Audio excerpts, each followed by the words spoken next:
Messieurs, dames, bonsoir. Il est 20 h sur nos antennes. C'est l'heure du journal. Voici le sommaire.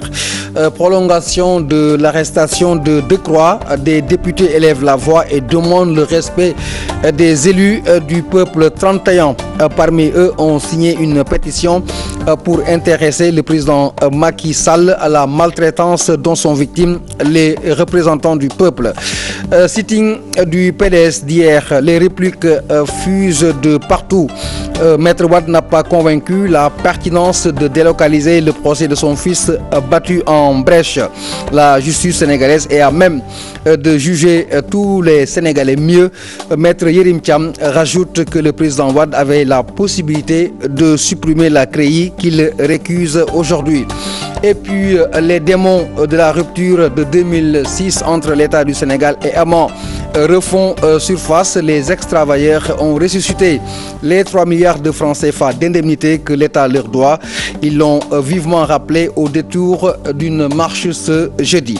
Une autre marche se profile au motif de l'agonie du secteur du tourisme. La CNTS, force du changement, s'est arrêtée également sur l'inquiétante situation de certaines entreprises. Elle a expliqué lors d'une conférence de presse. En sport, deuxième demi-finale de la CAN de 2015, Ghana-Guinée se joue à Guinée équatoriale, se joue à l'instant. Ce sont les Ghanéens qui mènent par 2-0. Hier, je rappelle que la Côte d'Ivoire est passée devant la RD Congo après un score de 3-1. Enfin, le dossier du jour parle des accidents domestiques. Les enfants se singularisent par la fréquence de leurs accidents. 6820 cas ont été enregistrés.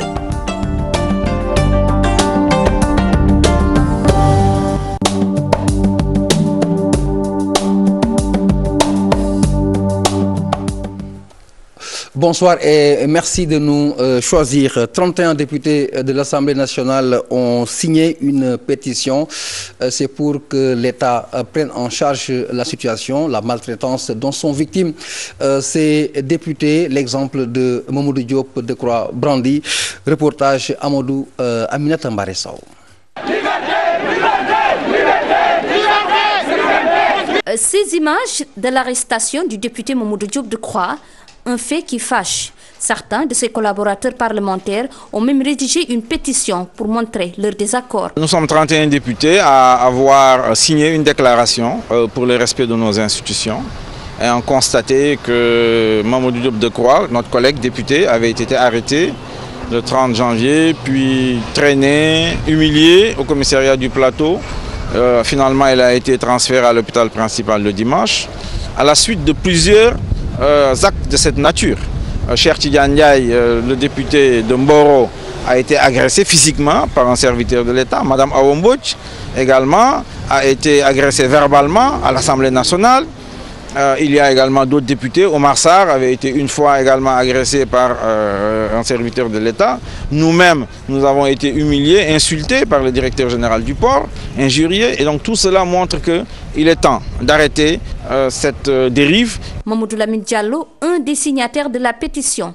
Ce député du groupe parlementaire Benno Bokk Yakaar rappelle le traitement qui doit être réservé à un élu du peuple. Nous estimons qu'il faut y mettre un frein. C'est le sens de cette déclaration. Elle se veut solennelle. Elle a été signée par 31 députés qui, toutes tendances confondues, aussi bien de la majorité que des non-inscrits que de l'opposition. Pour dire que halte, il faut respecter les députés du Sénégal. L'immunité parlementaire doit-elle être un prétexte pour braver l'interdit? Jusqu'où s'arrête cette immunité? Autant de questions qui nécessitent réponse. Aminata Mbare, Maître Yerim Thiam répond au président Abdoulaye Wade. La pertinence de délocaliser le procès de Karim n'est pas pertinente. Je me permets la répétition parce que tout simplement, selon l'avocat, les faits supposés se sont déroulés ici au Sénégal, donc c'est la justice sénégalaise qui doit juger Karim Wade mieux. Maître Wade avait toute la latitude donc de supprimer cette CREI qu'il récuse aujourd'hui. Reportage Fatima Taba. La question de la légitimité de la CREI est remise sur la table par Maître Abdoulaye Wade. Le secrétaire général du Parti démocratique sénégalais refuse que cette cour juge son fils Karim Wade. Maître Yérim Thiam rafraîchit la mémoire au pape du Sopi. Je le laisse face à la République qu'il a dirigée pendant plus d'une décennie et face au peuple sénégalais qu'il a dirigé. Et je lui pose une seule question. Est-ce que pendant 12 ans où il a été au pouvoir, il a eu une seule fois accepté qu'un prévenu choisisse son juge? Le Conseil constitutionnel a été saisi, a dit que la juridiction était légale. Qu'est-ce qu'on veut de plus? Lors du sitting de ce mercredi, l'ancien chef de l'État a souhaité la délocalisation du procès de l'ancien ministre, ce qui n'est pas possible, estime l'avocat. Ce sont des délits qui ont été commis au Sénégal. Mais ils doivent être jugés au Sénégal par les juridictions compétentes. Je crois que je n'ai jamais vu, nulle part, aucun prévenu, fût-il le fils d'un ancien président de la République, dire « mais moi je ne veux pas être jugé par un tel, je vais être jugé par un tel autre ». S'il ne lui appartient pas de choisir son juge, ça serait trop facile. Malgré l'absence des avocats de la défense, le procès du fils de l'ancien chef de l'État se poursuit et les choses sérieuses commencent à se dessiner. Les experts sont en train de défiler à la barre. Eh bien, tous constatent des situations qui étaient particulièrement anormales et qui justifiaient un enrichissement, qui ont permis un enrichissement illicite. La suppression de la CREI, la délocalisation du procès de Karim Wade, 2 points qui tiennent à cœur l'ancien chef de l'État qui se dit déterminé à aller jusqu'au bout. Toujours sur cette sortie de l'ancien président Abdoulaye Wade, certains estiment que c'est de bonne guerre. C'est dans le contexte. Par ailleurs, d'autres personnes ne souhaitent même pas qu'il y ait une rencontre entre l'ancien président et le président Macky Sall à Diatala. Si l'appel de l'ancien président qui demande à l'armée d'arbitrer entre lui et son successeur a surpris ou outré certains, la coalition de l'émergence, elle, minimise la sortie et place cette déclaration dans son contexte. Ce n'est pas parce que quelqu'un appelle à l'insurrection, appelle l'armée à une manifestation que cette armée bouge. Non, je ne crois pas. L'ancien collaborateur invite en outre les acteurs politiques à plus de retenue. Son organisation se dit prête à jouer les bons offices même s'il y a des obstacles. Ça fait plus de 10 mois que je cherche à rencontrer le président Wade. Je trouve toujours un blocage de par son entourage. Et quand on s'est retrouvé pendant la Tabaski, quand il m'a vu, il m'a invité. Il m'a dit dès mon retour à Paris, vous venez, on va discuter. Mais jusqu'à présent, je n'arrive pas à trouver quand même cette audience à son niveau. Le colonel en retraite n'a pas raté certains regroupements qui ont failli à leur mission et n'œuvrant pas au rapprochement de Maître Abdoulaye Wade et de Macky Sall, encore moins à l'émergence. Je ne crois pas à Benno Bokk Yakaar. Je l'ai toujours considéré comme une coalition Suppu Kandji. Je n'y crois pas. Et les faits me donnent raison au fur et à mesure. Et je sais que bientôt, on va aller à des élections, mais des élections de coalition. Ce Benno Bokk Yakaar là, ils vont former des petits groupes de coalition pour venir quand même discuter les élections avec le président Macky Sall. Nous avons décidé de créer une coalition parallèle, plus active, plus dynamique, en vue de porter quand même le discours, le bon discours pour le président Macky Sall. Parce qu'on a vu en lui un homme qui porte l'émergence de notre pays, la République. C'est ça la République qui nous intéresse. L'évolution de la situation politique actuelle, de l'avis du colonel Malick Cissé, relève de la maturité de la démocratie et des débats fructueux. Le colonel Malick Cissé fait quasiment dans l'introspection. Ceci pour arrêter l'exposition abusive du président Abdoulaye Wade. Certains, dit-il, ne sont mus que par leurs intérêts. Le voici, il est membre fondateur de la coalition pour l'émergence. Ses propos sont recueillis par Adi Atala. Ça me revient à l'idée, je lui avais dit un jour à la salle des banquets, entouré de ces ministres d'État, de ces ministres, je lui ai dit, Monsieur le Président, vous n'êtes pas bien entouré. Parce que tous ces gens-là devaient vous permettre de ne pas être là pendant 2 heures en train de préparer une option politique. Vous avez assez formé, vous avez assez appuyé des éléments pour vous remplacer. On a mal, on souffre de voir un de nos parents, à son âge, je dis être traîné à des endroits pour qu'il soit la locomotive d'une opposition. président Wade a dépassé cela. Hein? C'est son entourage qui devait former un bloc pour défendre ses idées, pour défendre certaines options qu'il a. Mais ce n'était pas à lui de venir être une locomotive. Ça doit être, pour moi, c'est une honte à son entourage. Il y a certains qui sont braves. Je connais Pape Sambou, il est très brave. Il y a des gens qui sont braves. Mais les gens qui se disent leaders de cette locomotive ne font pas le travail, ils font du cinéma. Les démons des indemnités refont surface. Le vieux couple Ama Sénégal et l'État du Sénégal. Ceci au détour d'une marche. Les ex-travailleurs réclament les 3 milliards que l'État doit leur verser. Ceci depuis 2006. Reportage Kodé Ndiaye.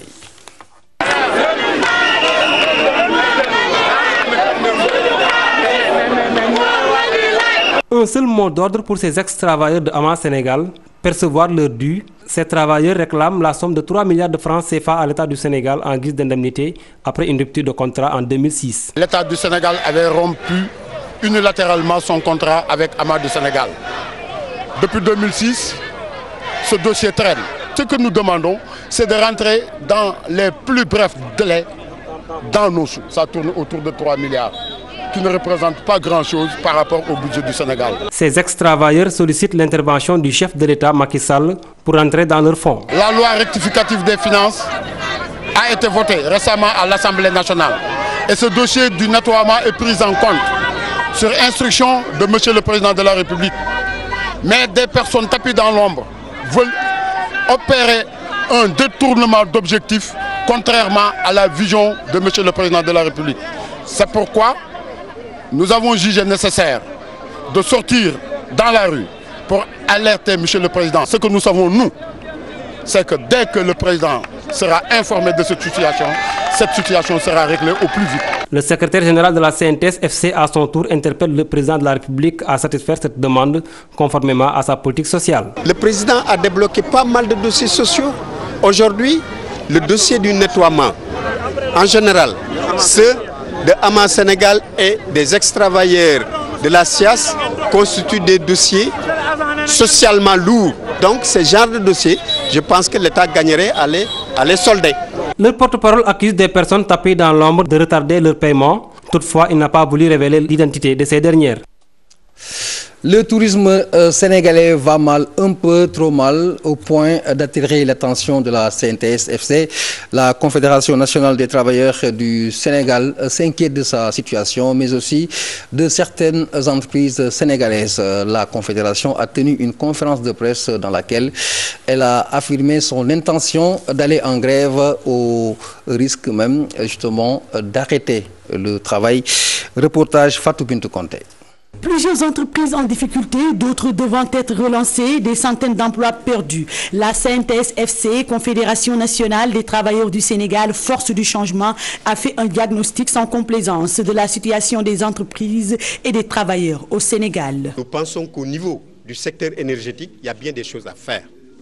La relance de la SAR, avec un repreneur porteur de projets industriels et commercial viable, nous pensons que la Suneor doit être très rapidement relancée. Toutes les entreprises en difficulté doivent être relancées. Nous pensons que dans ces relances, les préoccupations des travailleurs, le passif social des entreprises en difficulté doivent être prises en compte. Nous pensons que le secteur de l'éducation, de la santé, des collectivités locales doivent être apaisés pour que dans ces secteurs-là, que l'on soit en phase avec ce nouvel état d'esprit de dialogue social et du pacte qui est mis en place. Toujours dans cette lancée et face à la presse ce jeudi, le secteur touristique est passé au peigne fin. Un secteur emploi à d'énormes difficultés. D'ailleurs, une marche nationale est prévue dans les prochains jours pour sa relance. Nous pensons que dans le secteur du tourisme, tout doit être mis en œuvre pour la relance de ce secteur. C'est pourquoi nous avons décidé d'organiser une marche à Dakar, une grande marche de mobilisation sous le thème « Tous pour la relance du secteur ». Des situations délétères qui amènent Cheikh Diop, secrétaire général du syndicat, à rappeler à l'État sa décision de mettre sur pied le Haut Conseil du dialogue social. Les travailleurs, leurs préoccupations doivent être prises en compte, le dialogue social doit être apaisé. Pour autant, l'espoir n'est pas perdu.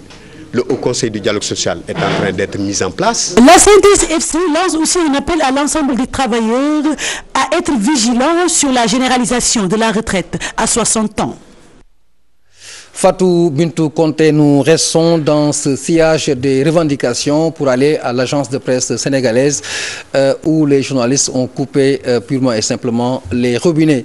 Et en conséquence de tout cela, les rédactions en souffrent, la collecte pose problème. Mieux, ces travailleurs veulent aller encore plus loin dans le cadre d'une assemblée générale qu'ils ont prévue ce 6 février. Je vous propose d'accompagner Memouna Ndiaye.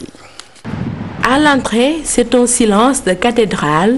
Rien ne bouge à l'agence de presse sénégalaise. Sur cette note pleine d'informations, une assemblée générale convoquée le 6 février, le combat continue. Dans la rédaction centrale aussi, l'ambiance est timide. Un seul stagiaire resté connecté. Après une demi-heure, un agent pointe enfin, il est formel. Le problème de la presse, c'est un problème à la base de déficit structurel. Une entreprise publique dont la subvention est insuffisante. C'est une assemblée générale qui va décider de ce qui va se faire après. Dans les autres rédactions, les journalistes se solidarisent. La presse compte pour eux. Moi, je l'ai senti personnellement parce que chaque matin, je suis obligée de diffuser un élément santé, info santé. Et très souvent, on ne peut pas se contenter des éléments qu'on a par-ci, par-là. On est obligé de consulter APS pour soit avoir une brève ou savoir ce qui se passe le jour suivant. Mais ce n'était pas évident ces 2 derniers jours. Faire l'audit de l'agence de presse sénégalaise pour une meilleure transparence, c'est bien possible pour ces professionnels de l'information. Ils interpellent l'État. Tout le monde est interpellé, que ce soit les acteurs, que ce soit le ministère, que ce soit la direction, et que ce soit même le président de la République, parce qu'ils avaient tiré la sonnette d'alarme. Ce qu'ils ont demandé, il n'y a rien de compliqué. Qu'est-ce qu'ils ont demandé? De meilleures conditions de travail, de meilleures conditions sociales et une gestion vertueuse de leur entreprise. Je pense que ça, il ne doit pas y avoir de problème pour régler ça. Le dossier serait en bonne voie d'après nos dernières informations. Mais ce qui est clair, les concernés n'en ont aucune idée. Et nous parlons de la direction des transports aériens qui apporte des éclaircissements par rapport aux inquiétudes de certaines compagnies aériennes sur la cherté des taxes et impôts. Certaines taxes régies sous convention communautaire ne peuvent pas être changées par le Sénégal. Cependant, on n'exclut pas de revoir les impôts nationaux pour soutenir plus ces compagnies en question. Voici Mansour Sy, directeur des transports aériens, au micro de Pape Nderifal. Dire que l'État n'a pas soutenu les compagnies comme Transair, je pense que ça ne correspond pas exactement à la réalité, parce qu'aujourd'hui, même sur le plan réglementaire, l'État a aujourd'hui permis à Transair d'effectuer des vols à l'intérieur du Sénégal, ce qui n'était pas évident. Donc aujourd'hui, il a fallu que l'État manifeste aujourd'hui une volonté pour qu'on puisse un peu agir sur la réglementation pour permettre à Transair de faire des vols à l'intérieur du Sénégal, parce que c'est des droits de trafic qui sont exclusivement détenus par Sénégal Airlines, et nous avons quand même créé des conditions pour que Transair puisse exploiter à l'intérieur du Sénégal. C'est une requête qui vient de tomber sur nos tables, et nous allons étudier de façon objective quelles sont les possibilités pour aujourd'hui permettre aux compagnies nationales d'être moins soumises à ces taxes et redevances. Et nous restons avec Pape Nderifal, c'est pour parler d'un atelier de partage avec les autorités administratives et les élus locaux qui s'est tenu ce matin. Une rencontre de la délégation générale à la protection et à la solidarité nationale. Vous avez bien noté, l'appui passe de 50 000 à 100 000 ménages ciblés par une sélection stricte menée à plusieurs niveaux. La délégation ou la déléguée générale est revenue sur le rôle important joué par les élus locaux et les différentes innovations de la 3e phase. De 50 000 à 100 000 ménages à soutenir dans la phase 3 du programme de solidarité nationale. Tel est l'objectif de la direction générale. Nous allons à la 3e phase pour 2015 où le président de la République nous a instruit d'enrôler 100 000 autres ménages. Donc nous allons avoir 200 000 ménages à payer à partir de la fin du premier trimestre 2015. Madame Antassar Diako revient sur les modalités de sélection de ces familles démunies pour cette nouvelle phase. Il y aura les sous-comités de quartier qui vont être composés par le développement communautaire, disons les APDC, les Badianougor, chefs de quartier ou curés, l'imam, les représentants des femmes, des jeunes et en même temps aussi les parents d'élèves. Donc tout cela vont former le comité local.